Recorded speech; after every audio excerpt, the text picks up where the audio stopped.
evening, ladies and gentlemen. Our event will shortly start. Can we please have everyone take a seat? Thank you so much. 麦声音不是很大。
Good evening, ladies and gentlemen. Dear members, colleagues, partners, and friends who are watching online. Welcome to our special industry meeting. I would like to represent the organizer of the event, Chinese Building Association New South Wales, to express our deepest appreciation to each and every one of you being here with us tonight.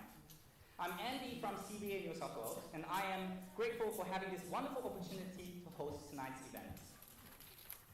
We are honored to have the Building Commissioner, David Chandler, to join us tonight and share some of the most recent updates on the regulative and legislative developments in the building industry and discuss how we can work together to make our industry better.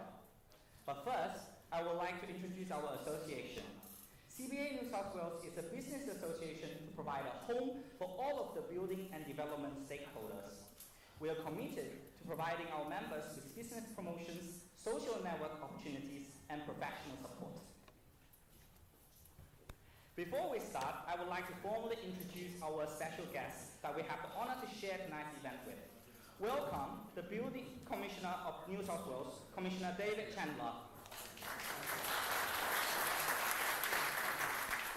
Welcome Digital Director of the New South Wales Building Commissioner's Office, Ms. Yin Man.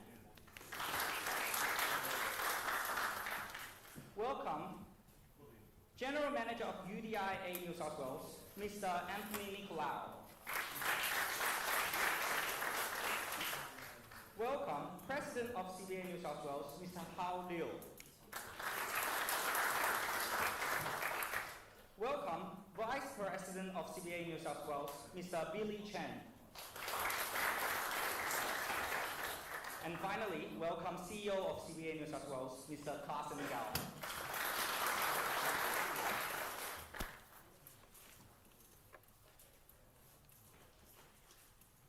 Next, I would like to thank the 2021 CBA New South Wales annual sponsors. Our platform and events won't be possible without your support. We would like to express our deepest appreciation for your support for our association, and we are honored to work together with all of you to improve our industry. Also, I would like to thank our venue sponsor, Megawatt Property Group. This beautiful venue overlooking Circular Quay is Megawatt's head office. Thank you, Megawatt, for providing us with this wonderful venue. Lastly, I would like to introduce our sponsors making tonight's event possible. Thank you and welcome guests from our event sponsors, Alliance Project Group, BINA, and CoverForce Insurance Broking.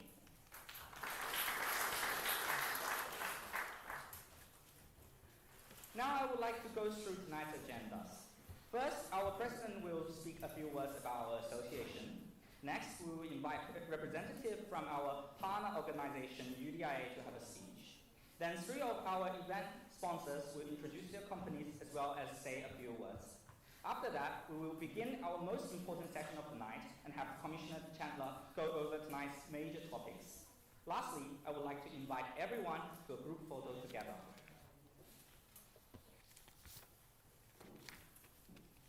We have prepared food and drinks. Please ask our staff Eddie and Patricia if you need help with the catering. We hope that everyone can have a great time tonight. And in case if you need it, the bathroom is right down the back. Thank you very much for listening. Now I would like to invite President of CBA New South Wales to speak more about our association. Let's put our hands together for President of CBA New South Wales, Mr. Hao Liu.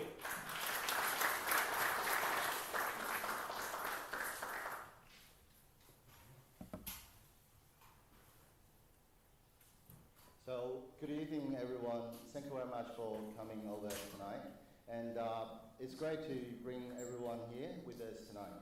We are very pleased to welcome those of you who have been with us for a while, as well as who are new to us. The CBA New South Wales is proud to host this event tonight here with all of you. Before we get started, I'd like to express my sincere appreciation to all of you who generously helped us to make these events come together to become a success. And thanks for New South Wales Building Commissioner Mr. Chandler to attend to the events. I know you are so busy, there's hundreds of thousands of buildings waiting for your inspection. And thanks very much for your precious time. And thank you to our event sponsor for the contribution to these events. Thanks to Alliance, thanks BINA Group, the New South Wales top tier builder, and also thanks very much CoverForce, the New South Wales leading commercial insurance solutions. So for those people who don't know them, it's very easy to remember them, A, B, and C. So hopefully, and also I have to thank you CBA New South Wales Media and our association's CEO, Carson, and with their great effort to helping organizing these events. So today, Mr. Chandler is going to help us to understand more how the industry, how the New South Wales construction industry is going to restoring confidence to get our customer back. Today will be a fun and full of learning.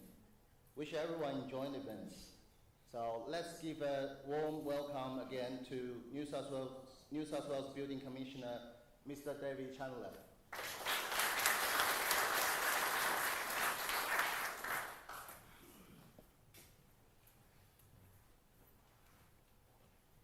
Thank you very much, Mr. Liu.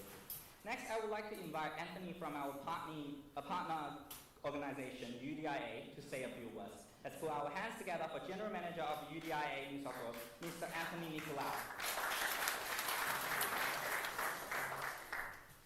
Thank you. Good evening, everybody. Thank you to Carson for the invitation, and sorry, let me rephrase that, for the invitation. And we're very proud to be partnering with CBA, and Hal and the team are great.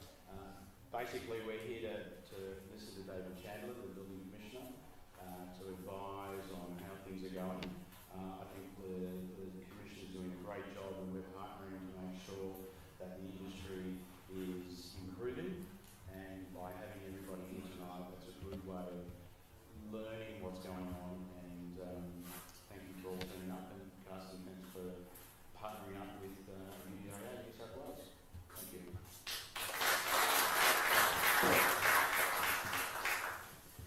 Thanks, Mr. Nicolau.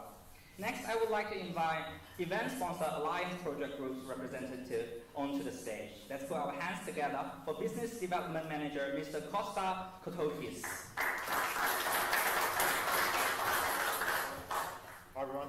On behalf of Alliance and CBA, I'd like to welcome you all. We've been part of this group from its inception. Thank you, Mr. Chandler, for attending tonight. We welcome your reforms and we'll try to comply with whatever is new. CBA has been good for our business and they've become good advocates of us and vice versa. Thank you, Hal. Thank you, Carson. Thank you very much.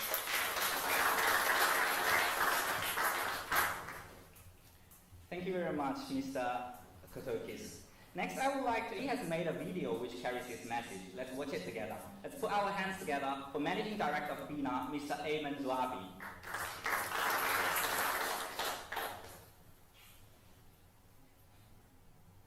Good evening, friends and family of the China Building Association. Sincere apologies from the team at BINA for not being able to join us for this issue tonight. A reminder to all of us that we're on a journey to quality delivery and professional excellence. It is our legacy to contribute in a positive manner to the future of our industry, to our standards, and create a legacy for the future. It is our pleasure to support this initiative. We wish you all the best this evening and look forward to working with you in the future. Thank you.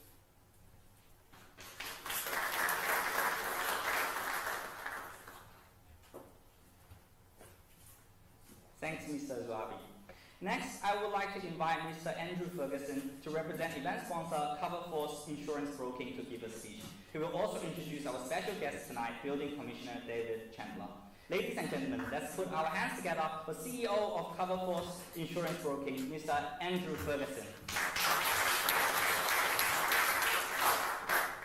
I've really got a pay increase there. I'm not the CEO, but anyway, thanks for the introduction and your great ability to pronounce all those Lebanese surnames, so you've done extremely well. I'm from CoverForce Insurance Broking, and I know we have many clients here and we know the important issues that you confront on insurance. It's about competitive price, good quality insurance and service, but I want to say equally importantly it's about value add. And our value add is to participate broadly in industry, and in particular we're pleased to work with Hal and Carson and the board of the Chinese Builders Association. You've created a very impressive organisation. I want to congratulate your board and all your members for a job well done. In terms of David Chandler, when I left school I spent 6 years at university reading books and sitting in lecture theatres, and all of a sudden I found myself on a building site. The first building site I went to was Macquarie Shopping Centre, and I was confronted by this big bloke here, and he was more ferocious then than he is now, but I can see that same ferocity when he stands toe-to-toe with the construction industry to make sure that we reform the industry, to lift standards, to improve quality, and most importantly to restore confidence in consumers for this great industry. We all know David's got the experience in the industry, 40 years from some of the biggest projects, not just Macquarie Shopping Centre, but Parliament House in Canberra, great industry experience, technical ability, but I think most importantly is passion and dedication. He lives and breathes the industry and wants to make a very significant contribution to improving public policy and improving standards, and I'm sure he will. So on behalf of everyone here, David, I want to thank you for your great past contribution, your present contribution and your ongoing contribution, because we know you've got another year and a half to go. Thanks very much for coming along again tonight, David.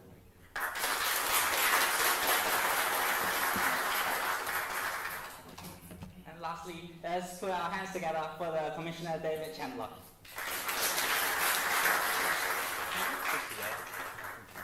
Just on your sleeve, make it here. That was really helpful.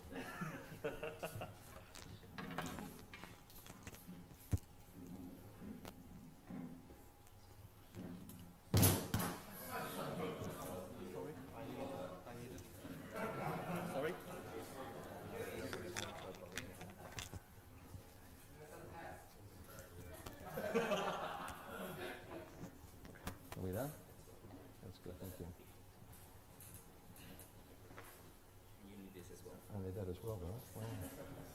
You sure I really need that? Does everybody... so I've got to use this as well. Okay, fine. Well, first of all, thank you for having me along. And of course, some of you I would have met at the recent UDIA event, which was out at Canada Bay. And it's amazing how your time in this industry cycles back to your history, because I remember going to there when it was a soccer club, and with many of the subcontractors who are still in the industry today. Some aren't, but many, many are. So it's amazing that you can be around an industry for so long and know so many people and have so many long-standing and very warm relationships. Andrew sort of tones down our original contacts, but they were pretty ferocious too, mate. So, but we won't go into those tonight because history's history. But look, what I'm here tonight to do is to, I hope, shock you into action. I didn't come here tonight to have a group hug. I didn't come here tonight to soft pedal what we've got to sell. I've come to share with you the fact that we're a long way from being where we need to be. And if we keep doing what we're currently doing, you'll have fewer and fewer customers. And there will be fewer of you. Partly because you'll have fewer customers, and second of all, because I'll stop you. So I'm really wanting to make sure that everyone walks away this evening without any shadow of a doubt as to what we're on about, and if you want to be part of this industry, what the rules of engagement are going to be going forward. So I want to be absolutely unequivocal. I want to share with you some things that I'm seeing, and I want to give you some examples of that, and I want to leave a very clear message that if I continue to see this stuff from project to project, and I'm seeing it still, 60% of the jobs that I go into exhibit these features. 60%, not 20%, 60%. So we will be issuing many more prohibition orders and many, many more building works rectifications orders. And of course, people who get these don't particularly like the fact that we have to publish these on the Fair Trading website. So when you get a building works rectification order, or if you get a prohibition order, your name is going to be up in bright lights until such time as we've got an outcome that we're happy with. My job tonight is to talk to you about how we're going to get our customers back and what does a restored confidence industry look like. We're, as Andrew pointed out, we're halfway through this journey. These slides will be shared with all of you afterwards.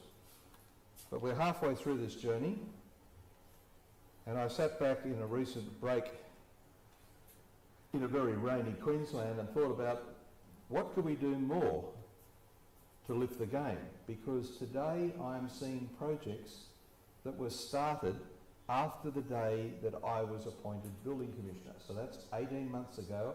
I'm now seeing some projects that were started after I was appointed building commissioner coming to completion. Now, not many people know me, but I want you to know me, because those people that do understand that I'm pretty good at getting my way. And we're going to turn this around, whether you like it or whether you don't. So these are the list of goals that I've set myself, that by the end of next year, I want to feel very confident that we are on the way to achieving these. We want the customers back, and we want them confident to invest in new apartment buildings in New South Wales. We want financiers feeling as though New South Wales is the most confident place to invest in. We don't want them frightened away by what we're doing. We want them to come. And I've offered to the banks to work with them one-on-one to make sure that if they've got any projects that are affected by me exercising my powers, that I will work with them to see what we can do, as long as they're genuinely intent on working with me to get a good outcome. The moment someone says to me, Commissioner, we will guarantee that we will do this to fix this, and they don't, then there's no rectification of the relationship. If you give me your word that you are going to do something, if you look me in the eye and tell me, Commissioner, I give you my undertaking that I will fix this, I will believe you until I don't. And then when I don't, look out. I want to make New South Wales the most insurable industry, construction industry in Australia, both for professions, professional indemnity insurance, and for insuring the construction of the works, and when the works have been finished, the insurance of the buildings. Because at the moment the insurers are far from common. I want to make a separation between those developers that are interested in creating a long-term brand in this industry. I want any serious player who wants to be around for the long term to demonstrate to me what they believe their brand is, demonstrate to me how they're implementing their aspirations for that brand, and then I will work with them to support them. But if they don't have a brand and they just think that you can come and go and rape and pillage, then look out. The thing we need to achieve quickly is a post-COVID return to the pre-construction levels of 18, 19. So we've got to get back to 20,000 new apartment starts very, very quickly. The economy of New South Wales needs that, but so do the residents of New South Wales, because while there might be some view that we have a bit of an oversupply at the moment, it's only going to be very brief, and I think, Andrew, you sense that in fact the pent-up demand is starting to come back, and so we want to be there at the front line making sure that that demand comes back and comes back quickly. And the other important thing, and you heard me mention that at the UDIA function previously, was that we've also got to get the brand cleaned up so that we attract the next generation of constructors into this industry. My personal estimate, and I've said it several times, is that of the 370,000 people who work in our industry in New South Wales, that I estimate that we'll need to have at least 100,000 new people come into our industry to replace the old buggers like Andrew and myself that will wander off the reservation between now and 2030. We're entitled to a bit of elder life. Sorry if I've over-bracketed you in my bracket, but I reckon you've got to be pretty close to me. It's good to have a reference, isn't it? So look, we've got to get 100,000 people back, and we've got to get them back by 2030. And the important thing to know is that every one of those people who might come into our industry are already 10 years old. Okay, so anyone who's going to come into our industry by 2030 is already 10 years old. So we need to start working on that, because we've got a big job, because at the moment if they said to their parents, I want to go into construction, they'd say, you're bloody mad, you're not doing that. It's dangerous, people get killed in construction. We had another one of our colleagues killed last week.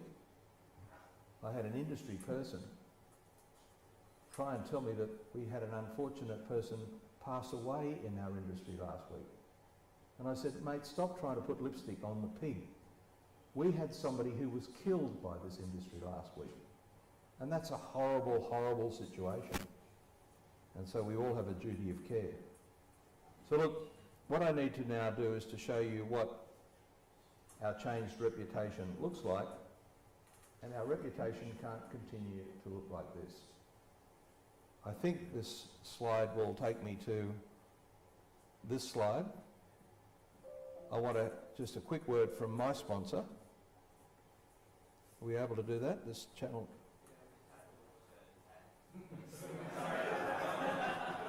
Andrew, I thought that was going to be a cover force ad.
So that was a word from my sponsor, Kevin 07. We back onto this slideshow yet? We're just coming back now, are we? So I can now go forward from that. So look, I'm not going to spend a lot of time on each of these images. You're going to get these, but I just want you to understand that last year, 2020, we spent being nice. We spent last year trying to talk to everybody and prepare everybody for what's happening. 2021 is about accountability. So where we will shift from being nice to being ugly is this year, because next year we have to bring this home. Next year is we have to have enough momentum for change such that the momentum stays in place. Now, I know this is probably not a great deal of, sorry, am I gone back? So my pack's slightly changed, but we'll deal with that image first, is that the big change in the way the regulator works in New South Wales that has occurred since I've come in as Building Commissioner is that once upon a time we used to spend most of our time down here looking at installers and their licenses and manufacturers and certifiers. We've now stood back and said, hold on a sec. The person who sells a building to a customer is the developer. And the developer hires the designers, and the developer hires the builder, and the developer hires the certifier. So developers can make good choices or bad choices. Not my problem. Your problem. So if you make a bad choice with a bad design, or a bad choice with a lousy builder, or a bad choice with a lousy certifier, then expect to see me, because we're not tolerating that anymore. So you can see that the Residential Apartment Buildings Act is really primarily focused on me having the powers to intervene at that critical moment where an occupation certificate is issued and a purchaser becomes an owner. Now, an occupation certificate is a very important document because it's like a scrambled egg. You can't unscramble it. Once it's issued, it's issued. So when I decide to stop one, I don't do it lightly, but I also do it on the basis that if the scale is tipping one way or the other and I can't quite see which way it's going, you should anticipate that I'll come down on the side of the consumer, not on the side of the developer, because the developer can take me to the Land and Environment Court and unscramble my egg, but I can't unscramble an OC. So if in doubt, I'll go to stop the OC, and the way to untangle that is we'll have a little arm wrestle in the Land and Environment Court, and I will be taking along some of the photos that you see tonight that will relate to your project if we go there, such that there's no doubt whatsoever that the public will see why I've issued those orders. We need to sort this pack out, but so where we're up to is this, is that so far we've had 774 expected completion notices. I think that number now is up to 850 odd, so that number's 850. They're all the way from southern New South Wales all the way up to the Tweed Heads. We're going everywhere. This is not a Sydney metropolitan strategy. This is a New South Wales strategy, so we're going out to Orange and Mudgee and Bathurst. Going everywhere. Wherever there's a Class 2 building or a boarding house over 3 stories, will be there. We've started 45 OC audits. We've issued some prohibition orders. And what you'll see here is that here is the percentage, this is the number of projects that we're seeing. So what you'll see here is that structural defects are 17 of them had serious defects of waterproofing. 29% had serious defects. So this is now giving you an insight into what we're finding. In the last month, we've been working with Strata Communities Australia to produce a first-time ever survey of where are the defects and how many projects are affected by defects. Now, you're the third group that's seen this, right? So this is very important information to me as the regulator, because we've now got 357 completed surveys back, so that's statistically valid. We've got an average of 54 apartments per development, and 34% of those have serious defects. Right? 34% of the apartments being made have got serious defects. And those defects line up with what we're finding with the OC audits. They line up with waterproofing, fire safety, building enclosure, structure. So the same thing that we're finding today with OC audits, the consumers are living in that. 34% of them have those problems. So we're constantly looking at how can we use data better. So one of the things that I did when I started to work with the Building Regulators Office to transform the way they operate is that they had about 20 little different silos inside the Regulator's Office where everybody held their data. The plumbing inspectors held their data. The electrical inspectors held their data. It was like the biggest secret in the world. So what I've done is I've kicked a hole in all of their data silos and joined up all their data silos, and we've joined up with a whole bunch of other data silos. So as of today, I now draw on 142 million lines of data. We live in the digital world. So I've got some developers who are coming out, they get an OC order, and they say, how did you find me? How did you know I was there?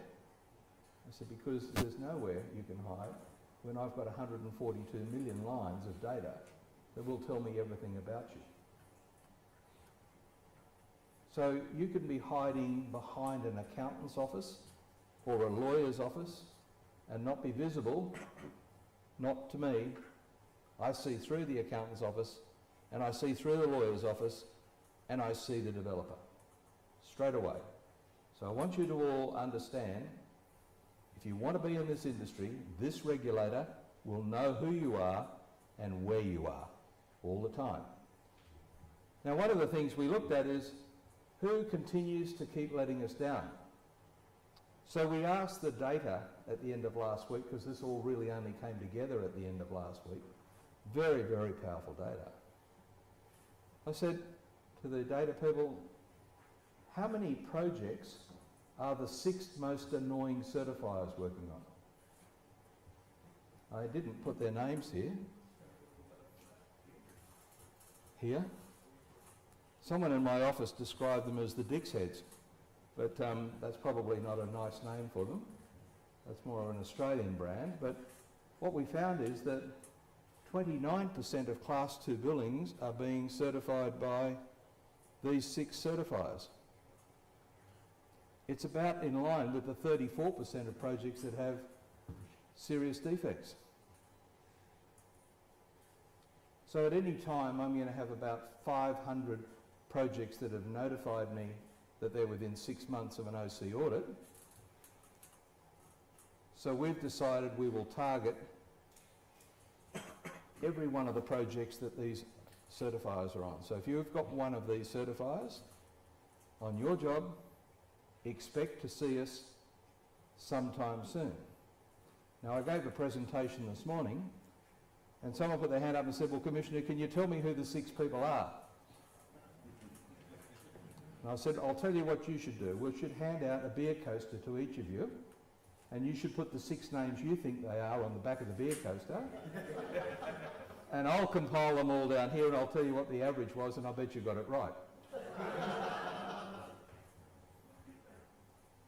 You know who they are. I don't need to tell you, and I'm not going to tell you because I don't need to. So, as of the next 2 weeks, you'll see the Minister announcing a new part of my strategy, is that we will issue an order to these 6 players for nearly 150 projects. So they're not going to, so we'll continue doing the OC audits, but in addition, we'll write to these certifiers and say, for each of these projects, give us the copies of your CC or your CDC and the drawings that you use to make those CDCs. Give us a list of all of the people you intend to ask for a certificate to go into your occupation certificate bundle. Show us what methods you're using to validate that those people have got the right licenses and the qualifications to give you those certificates. We've found some projects where a certifier was prepared to sit across the road, sit across the desk from the builder and say, oh, I need a certificate for this. Oh, not a problem. Boom, boom, boom. There's one. Oh, I need a certificate for that. Well, okay, there's one. And they just accepted them and put them in their pile. That better not happen again. And we'll ask them for copies of any notices they've given to the developer of things that have to be fixed before an OC audit. Now this is an audit of those 6 certifiers. And I'll use my powers to say I have formed a view that these 6 certifiers continue to certify buildings with serious defects. My powers only require me to have a reasonable opinion. I don't have to have hard and fast evidence. I just have to have a reasonable opinion. So they'll all be getting one of these orders in the next few weeks. They'll have 28 days to get this information back to me. I'm only going to have 2 people driving this piece of initiative because this is really desktop work. We haven't even left the office yet. We're using data. If they don't get that data back to me within 28 days, we'll contact the developer on their project and say, we have asked for that information. The certifier had 28 days to get that stuff to us. And if you don't get it to us within the next 7 days, we're just going to issue a prohibition order on your project straight away. We do not mean maybe. Is that sort of getting through to everybody? That's good. So here we are tracking with the OC audits. We're going to do 200. We've got to 42, so we're on track. We'll do 111 this year. And what our big goal is to actually start to get consumers in the future to be confident to refer defects in buildings straight to the Office of Fair Trading rather than to lawyers. So yesterday afternoon I gave a presentation to lawyers and they said, what's the biggest single message for us that we should get out of this? And I said, take all of your children out of private schools.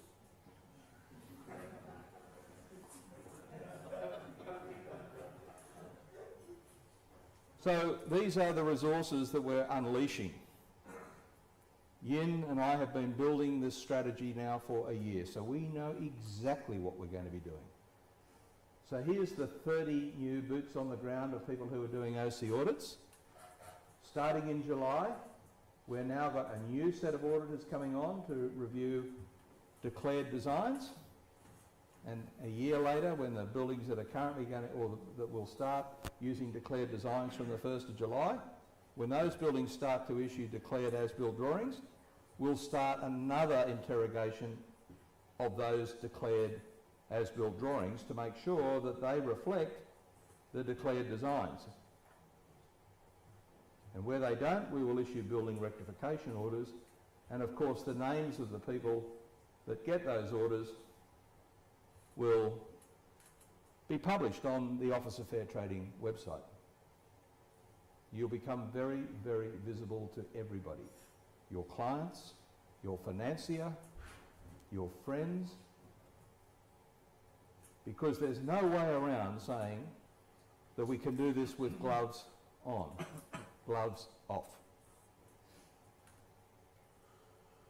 That sinking through into you guys? That's good.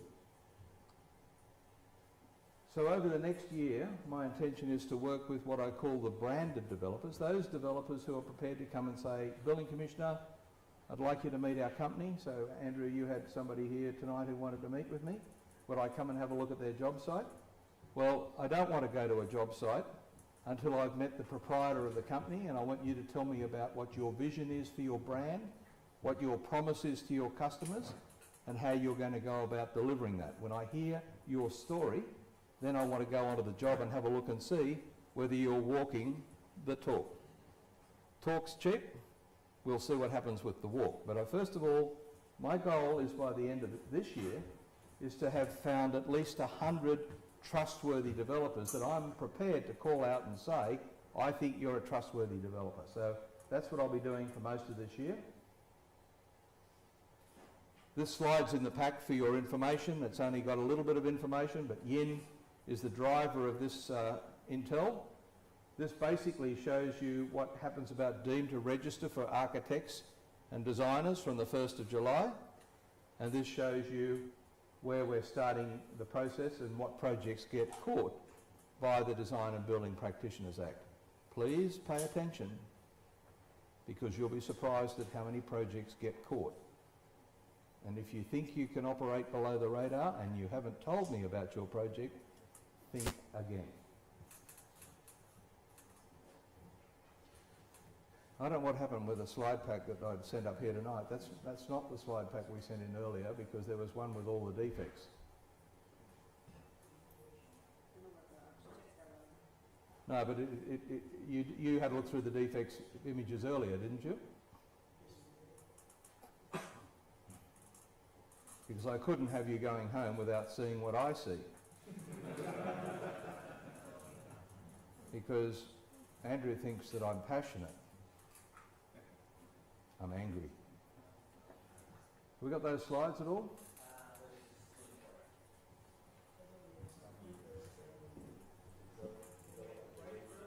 Yeah, sure. Why don't you get up and have a stretch, and we'll load those slides. Okay, so we'll regroup in 5 minutes, and I'll only take another 15, and then I'll leave you to have nightmares.